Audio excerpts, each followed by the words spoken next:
परशुराम, मर्यादा पुरुषोत्तम श्री राम जिनका सादर नमन करते हो, उन शस्त्रधारी और शास्त्रज्ञ भगवान परशुराम की महिमा का वर्णन शब्दों की सीमा में संभव नहीं।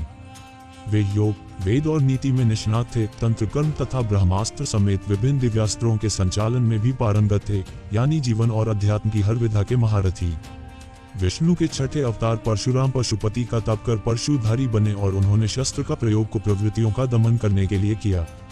कुछ लोग कहते हैं परशुराम ने जाति विशेष का सदैव विरोध किया, लेकिन ये तार्किक सत्य नहीं।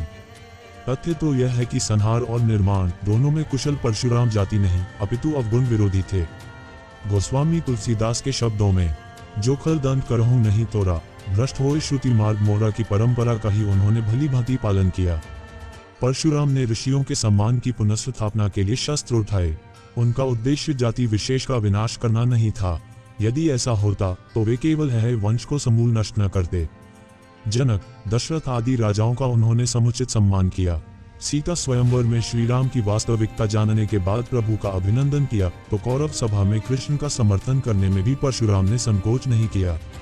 कर्ण को श्राप उन्होंने इसलिए नहीं दिया कि कुतिपुत्र किसी विशिष्ट जाति से संबंध रखते हैं, वरन असत्य वाचन करने के दंड स्वरूप कर्ण को सारी विद्या विस्मृत हो जाने का श्राप दिया था। कौशल्या पुत्र राम और देवकी नंदन कृष्ण से अगाध स्नेह रखने वाले परशुराम ने गंगा पुत्र देवव्रत भीष्म पितामह को न सिर्फ युद्धकला में प्रशिक्षित किया, बल्कि यह कहकर आशीष भी दी कि संसार में किसी गुरु को ऐसा शिष्य पुनः कभी प्राप्त न होगा। पौराणिक मान्यता के अनुसार अक्षय तृतीया को ही त्रेता युग का प्रारंभ हुआ था। इसी दिन यानी वैशाख शुक्ल तृतीया को सरस्वती नदी के तट पर निवास करने वाले ऋषि जमदग्नि तथा माता रेणुका के घर प्रदोष काल में जन्मे थे परशुराम।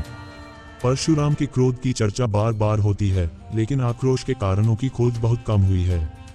परशुराम ने प्रतिकार स्वरूप हयवंश के कार्तवीर्य अर्जुन की वंश बेल का 21 बार विनाश किया था, क्योंकि कामधेनु गाय का हरण करने के लिए अर्जुन पुत्रों ने ऋषि जमदग्नि की हत्या कर दी थी।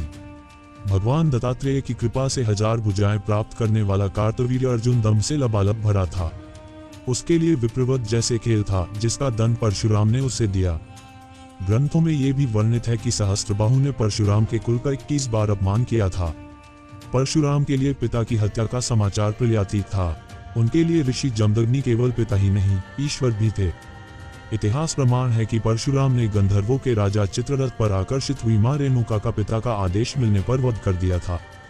जमदग्नि ने पितृ आज्ञा का विरोध कर रहे पुत्रों रुक्मान, सुखेन, वसु तथा विश्वानस को जड़ होने का श्राप दिया, लेकिन बाद में परशुराम के अनुरोध पर उन्होंने दयावश पत्नी और पुत्रों को पुनर्जीवित कर दिया।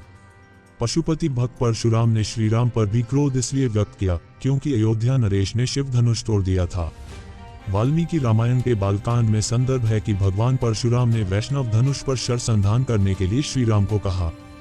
जब वे इसमें सफल हुए तब परशुराम ने भी समझ लिया कि विष्णु ने श्री राम स्वरूप धारण किया है। परशुराम के क्रोध का सामना तो गणपति को भी करना पड़ा था। मंगल मूर्ति ने परशुराम को शिव दर्शन से रोक लिया था। रुष्ट परशुराम ने उन पर परशु प्रहार किया, जिससे गणेश का एक दांत नष्ट हो गया और वे एक दिन कहलाए।